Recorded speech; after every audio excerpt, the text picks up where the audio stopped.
하나님께서 심판하시려고 서셨다 하는 그런 표현을 붙잡고 심판하시려고 서신 하나님. 오늘은 심판하시는 하나님에 대해서 우리 간략하게 생각하고 우리 다니엘 기도회를 이어가도록 하겠습니다. 하나님께서 심판하시는 모습이 여기 이렇게 아주 구체적으로 잘 나 있는데, 하나님께서 변론하시려고 서셨다 그래서 변론하시려고.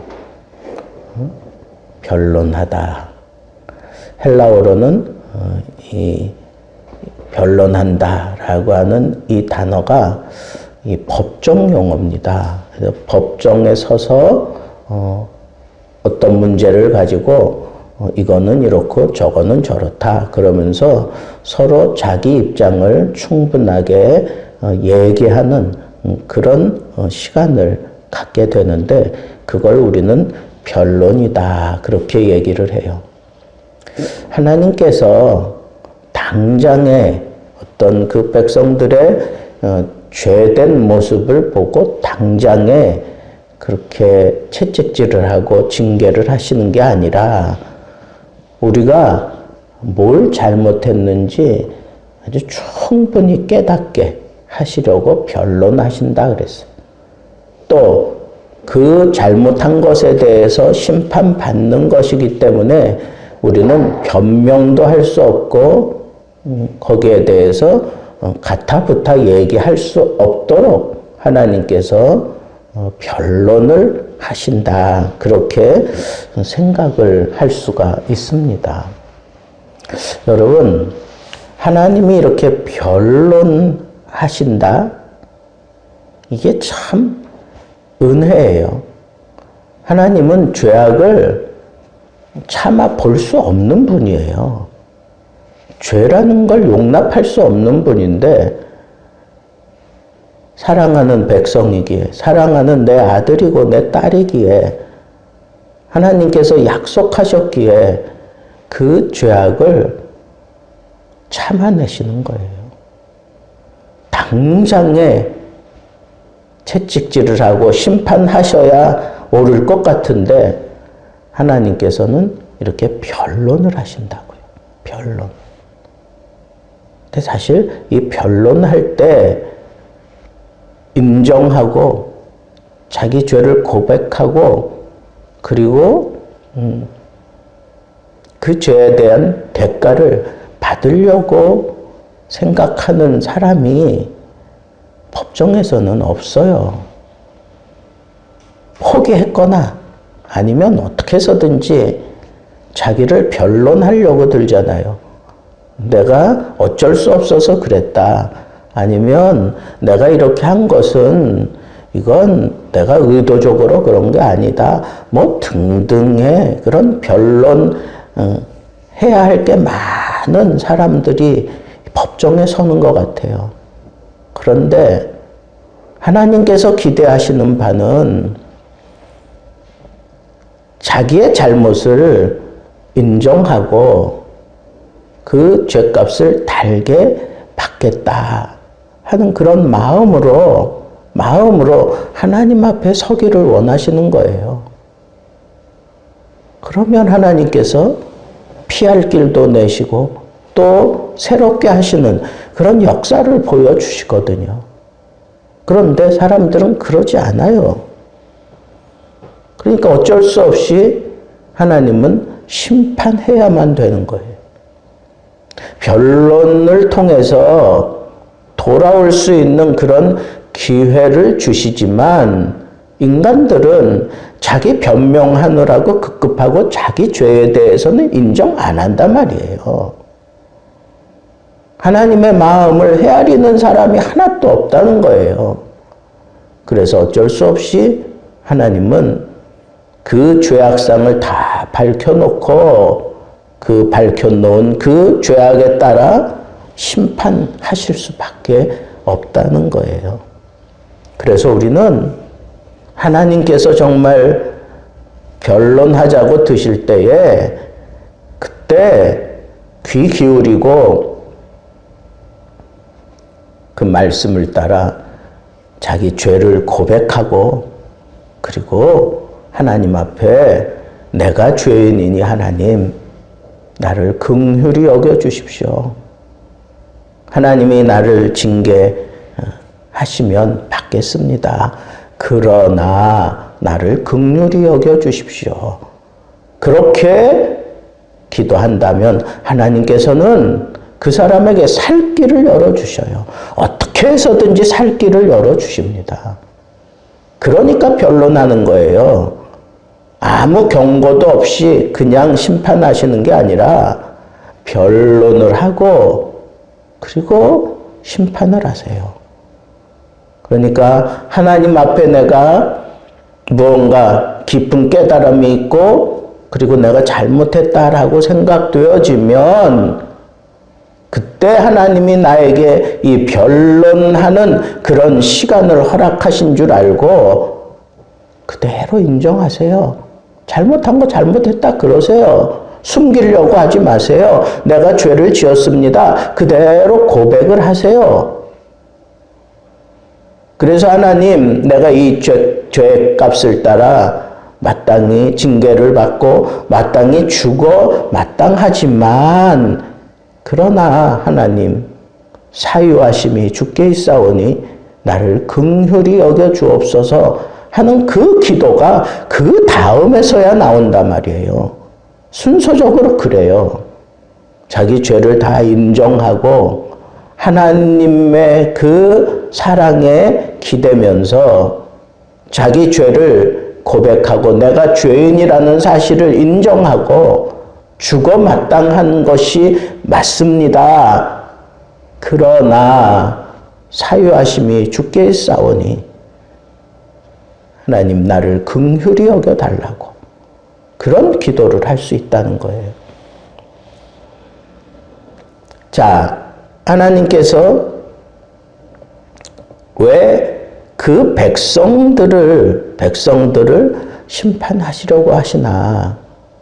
이 백성들 가운데 특별히 지도층에 있는 사람들, 백성들, 선민이라고 하는 의식이 있죠. 그 다음에 장로, 지도자잖아요. 그리고 고관, 높은 직책을 가진 그런 사람들, 이런 사람들이 다 그 민족의 지도자들인데 그 사람들의 죄상을 심각하게 부각시키는 것은 그 사람들이, 그 지도자들이 하나님 앞에 더 심하게 매질을 당하고 심판을 당한다라고 하는 것을 우리에게 분명히 말씀하신가 동시에 지도자들의 그 죄악이 이 백성들에게 그대로 답습이 된다라고 하는 것을 우리에게 말씀하고 싶어 하는 거예요. 요즘 제가 열왕기 상하를 강해해 가면서 이 지도자가 하나님 앞에 바로 서면 그 선한 영향력이 백성들에게 미쳐요. 그러나 지도자가 하나님을 거부하고 하나님을 외면하고 하나님 없이도 살 것 같이 그렇게 행동하면 백성들도 똑같이 그렇게 그런 죄를 저지른다는 거예요. 그래서 우리는 선생이 되지 말아라. 그런 말씀의 의미를 더 생각해 보게 된다는 거예요. 그런데 그 사람들이 어떤 죄를 졌습니까? 왜 이 사람들을 하나님이 심각하게 다루시며 징계하시려고 하나? 여기 보면 포도원을 삼켰다. 그래서 포도원을 삼켰다. 그 당시 이스라엘 백성들에게 이 포도원의 의미는 그냥 단순하게 그 사람이 가지고 있는 그 과수원의 나무 하나 이게 아니에요. 이 포도는 기쁨을 상징해요. 기쁨. 그래서 포도를 거두어 드릴 때 사람들이 저마다 어깨 동무해가면서 기쁨의 찬양을 불러요. 포도주는 모든 백성들에게 이 기쁨의 의식을 나타내는 그런 과실이에요. 그런데 그것을 뺏었다라고 하는 것은 단순하게 포도나무 하나 뺏었다가 아니라 그 고을에 기쁨거리를 다 뺏었다는 것. 그 백성들이 다 같이 모여서 그 사람이 포도를 경작하면 그 마을 전체가 다 모여서 그 포도를 수확하면서 기뻐하고 또 그 포도를 밟으면서 기뻐하고 포도주를 나누면서 기뻐하고 그래서 그 고을이 이 포도로 인하여 기쁨이 넘친다는 거예요.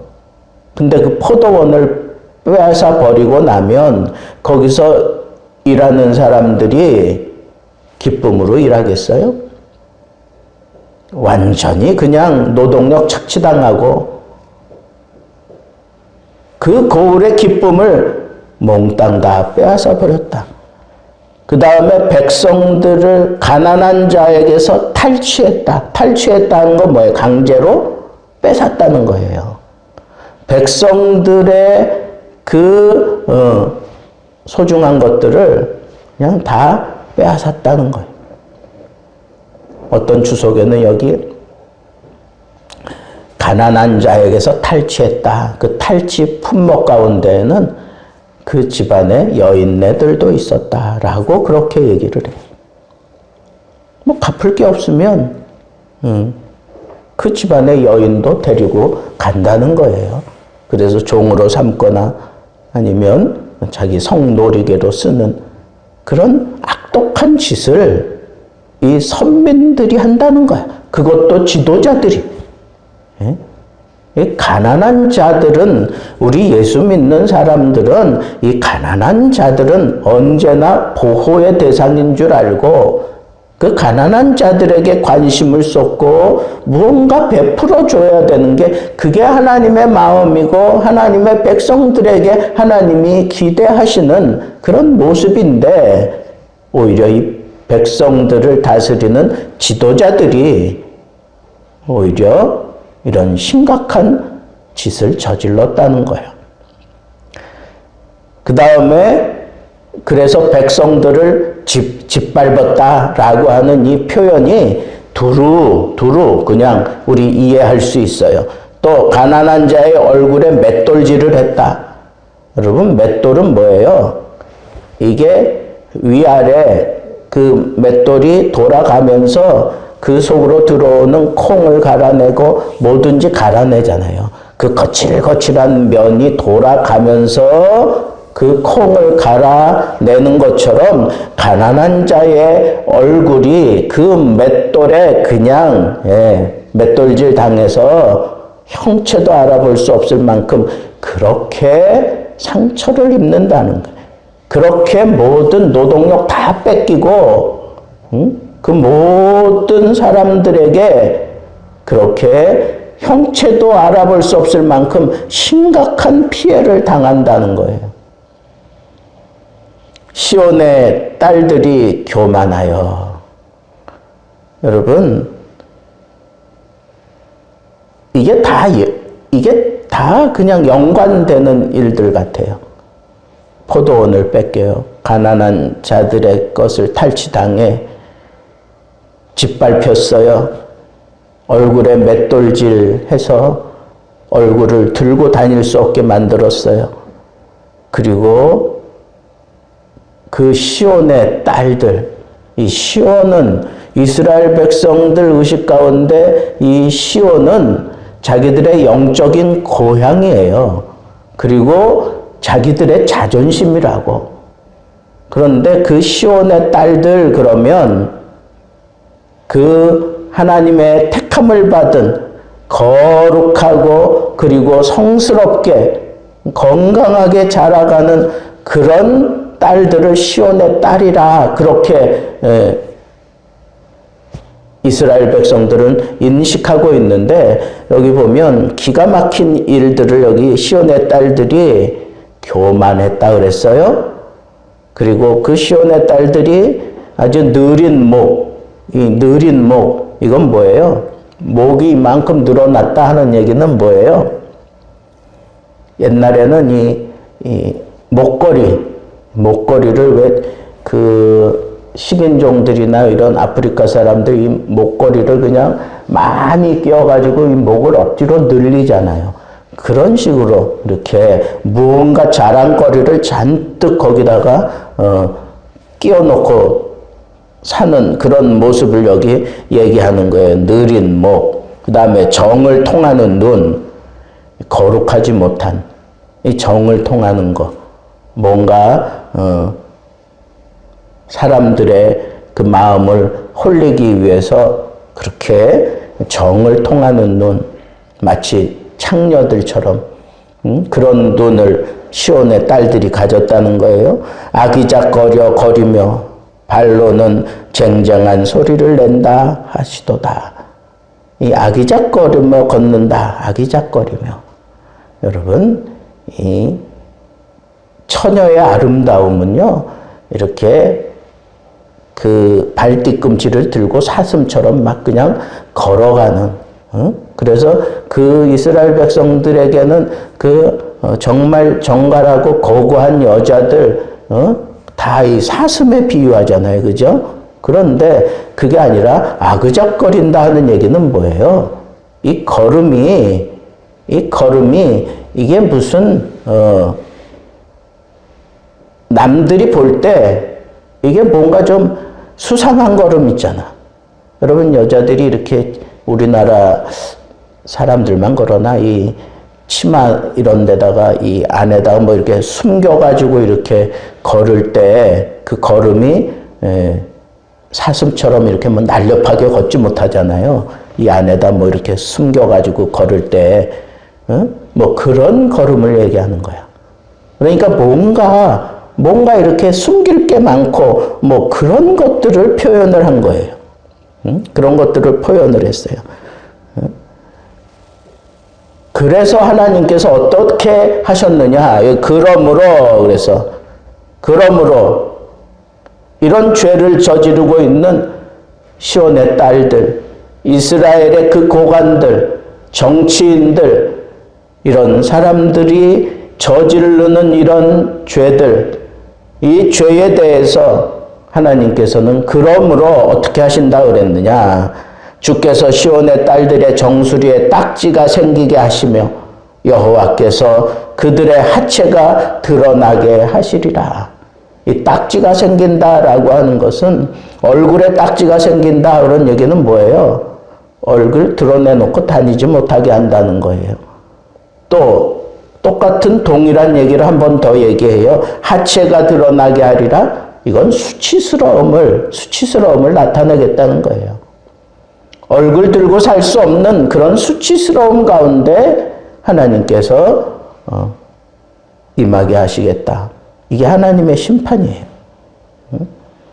그 다음에 주께서 그날에 그들이 장식한 발목걸이, 머리에 망사, 반달 장식, 귀걸이, 뭐 평목걸이, 얼굴 가리개, 화관, 발목 사슬과 띠와 향압과 호심부와 뭐 이런 이거 뭐 장신구들, 이 모든 장신구들을 제하시리라 그랬어요. 여러분, 장신구는 이건 기쁨의 상징이잖아요. 그죠? 당당함의 상징이고 자랑의 상징인데 이런 것들을 다 제거한다고 하는 얘기는 뭐예요? 슬픔 속에서 살게 하겠다는 거예요. 여기저기 돌아봐도 슬픈 거예요. 슬픈 사람들이 장신구에 관심이 없어요. 거기에 뭐 마음도 안 뺏겨요. 여러분, 막 상을 치르고 슬퍼 죽겠는데, 거기도 머리 빗고, 뭐, 그 다음에 화장하고, 뭐, 장신구 그러는 여자 있습니까? 제정신이 아니지, 그렇다면. 그 다음에 하나님께서는 그때에, 하나님이 심판하실 때 그런 때에요, 썩은 냄새가 향기를 대신하고, 참, 이 표현들이 그래요. 노끈이 띠를 대신하고 대머리가 숱한 머리들을 대신하고 굵은 베옷이 화려한 옷을 대신하고 수치스러운 흔적이 아름다움을 대신할 것이며 너희 장정들, 이 든든한 장정들은 칼에 용사, 군인들은 전란에 망할 것이며 칼에 죽고 전란에 망하고 성문은 슬퍼하며 곡할 것이고 시온은 황폐하여 땅에 앉으리라. 여러분, 하나님의 이 심판은 아주 구체적으로 아주 그 삶 전체를 초토화시키는 것을 볼 수가 있어요. 하나님의 심판이 임할 때에는 사람들이 다른 곳으로 눈을 돌릴 수 있는 그런 여지를 주지 않는다는 거예요. 여기 상황이 이런데 어디 다른 데다가 마음 뺏길 만한 그런 여유가 있어요? 뭐 장신구하고 싶은 마음이 있겠습니까? 수치스러워 죽겠는데 뭐 옷으로 뭐 자기를 치장하고.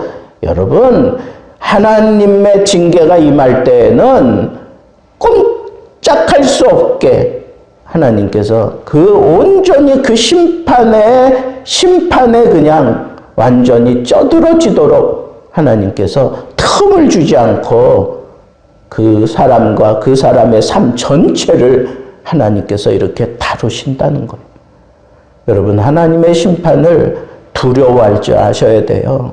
하나님의 심판을 두려워하는 사람, 그 사람이 진정한 경건한 사람이에요. 여러분, 경건이라고 하는 그 의미의 첫 번째가 두렵다는 거예요. 두렵다. 내가 정말 하나님 앞에 경건함을 산다?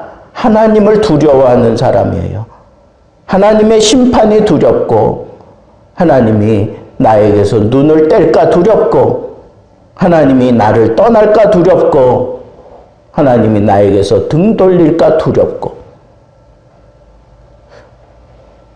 오늘 저는 하나님이 심판하시려고 서셨다 그래서 서셨다. 앉아 계신다가 서신 것처럼 여러분 아주 이 심판의 긴박성을 우리에게 지금 어필하고 있는 거예요. 이게 비록 지금 이 상황이 이스라엘 백성들, 남유다 백성들이 망하는 그런 상황을 이렇게 표현한 거지만 오늘 동일한 그런 심각함이 이 시대에 차고 넘치고 있어요. 아주 교만이 그냥 온 세상을 지금 화려하게 치장하잖아요. 요즘엔 그 교만을 잘한다고 부추겨요. 예전에는 우리 어떻게 해서든지 겸손하게, 말도 겸손하게, 행동도 겸손하게, 아는 사람도 아주 머리를 조아리고 겸손하게, 그게 미덕이라고 생각하고 그렇게 가르쳤는데 요즘엔 그렇게 안 가르쳐요. 어떻게 합니까? 혹이라도 그런 건 누질르는 선생이 있으면 쫓아가가지고 왜 애 기를 죽이느냐고 그러면서 선생님 멱살을 잡는 게 요즘 부모들의 삶이에요. 그만큼 뻔뻔해졌어요. 이 세상이 하나님의 심판을 지금 불러들이는 그런 심판의 요소로 가득 차 있다는 거예요. 요즘처럼 이렇게 장신구가 많은 세상이 어디 있어요? 별 곳에 다 장신구를 하잖아요. 그 다음에 요즘 이 장신구 이런 거 개념 떠나서 온 몸에 그냥 장식을 하잖아. 뭐 타투, 머리 끝부터서부터 저 발가락까지. 이 홍대 쪽에 이렇게 다니다 보면 섬뜩하게 느낄 때가 많아. 여성인데 뭐 온몸에 타투예요.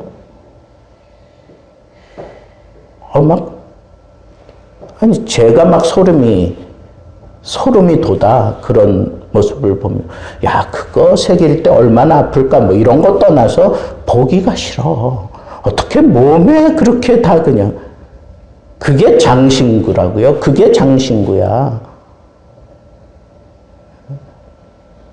그래 놓고는 요즘 또 젊은 애들한테 몸에 그 정도 하나쯤 조그맣게라도 안 보이는 곳에라도 그 정도는 하고 다녀야 무슨 현대인이고 지성인이고 요즘 시대의 사람이라고 이런 식으로 얘기하는 이 시대가 지금 그렇게 됐어요. 한마디로 얘기하면 하나님의 심판을 지금 불러들여요. 지금 하나님이 일어서셨다니까. 심판하시려고 일어서셨어요. 말세가 가까웠고 정신 차리고 살아야 돼요. 이 심판하시려고 일어서시는 하나님이 그려지지 않습니까? 이 시대를 바라보면 교만하기 짝이 없고 수치스러운 일들을 뻣뻣하게 해가면서 포도원을 다 빼앗아버리고 그리고 가난한 자들 걸 다 그냥 탈취하고 이런 일들이 지금 이 나라를 다스려 간다고 하는 지도자들에게서 이런 일들이 심심찮게가 아니라 그냥 비일비재 그냥 너무 넘쳐나서 그게 문제예요. 그래 놓고도 뻣뻣하게 그 지도자의 자리에서 내려오지 않아요.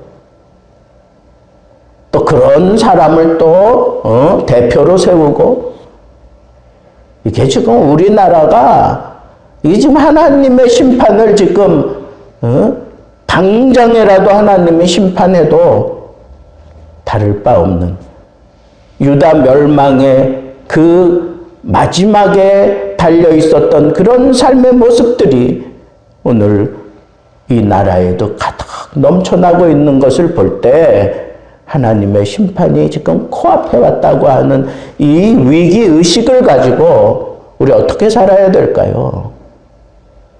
다른 거 없어요. 천국을 전하며 살아야 돼요. 복음 전하며 살아야 돼요. 내 삶의 우선순위 첫 번째 천국 전하며 사는 거예요. 이미 예수 그리스도께서 천국을 우리에게 만들어 놓고 떠나셨어요. 이제 우리는 그 천국을 누리며 이 천국을 전하며 사는 그런 삶이 우리의 삶입니다. 하나님의 심판이 바로 코앞에 왔다는 것은 우리 주님의 재림이 코앞에 왔다는 거예요.